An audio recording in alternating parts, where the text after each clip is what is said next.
Hello dear students, friends, welcome. கனமழை காரணமாக தமிழகத்தில் நாளை எந்த மாவட்டத்தில் பள்ளிகள் கல்லூரிகளுக்கு விடுமுறை அப்படிங்கிற ஒரு லேட்டஸ்ட் அப்டேட்டை நம்ம இந்த வீடியோவில் பார்க்க போகிறோம்.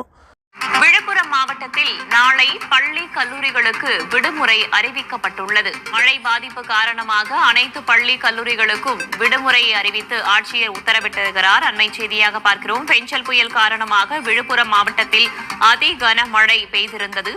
ஆங்காங்கே மழை நீர் தேங்கி இருக்கிறது. சீரமைக்கும் பணியும் ஒருபுறம் நடைபெற்று வரும் நிலையில் இந்த மழை பாதிப்பு காரணமாக பள்ளி கல்லூரிகளுக்கு வரும் மாணவர்களுக்கு சிரமம் ஏற்படும் என்பதன் காரணமாக பள்ளி கல்லூரிகளுக்கு விடுமுறையை அறிவித்திருக்கிறார் ஆட்சியர். தமிழகத்தில் கனமழை காரணமாக நாளையும் விழுப்புரம் மாவட்டத்துக்கு விடுமுறை அளித்து அதற்கான உத்தரவை மாவட்ட ஆட்சியர் கொடுத்துருக்காங்க. மழை நிவாரண பணிகள் தொடர்ந்து நடைபெறுவதால் நாளையும் நாளை மறுநாளும் சனிக்கிழமைங்கிறது வழக்கமாக விடுமுறை கொடுத்துருப்பாங்க.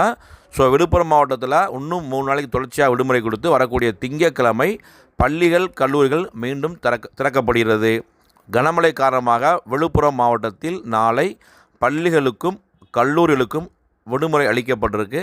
அதற்கான உத்தரவை அந்த மாவட்ட ஆட்சியர் கொடுத்துருக்காங்க. இந்த அப்டேட் பிடிச்சா லைக் பண்ணுங்கள். மறக்காமல் இந்த அப்டேட்டை உங்கள் ஃப்ரெண்ட்ஸுக்கும் ஷேர் பண்ணுங்கள்.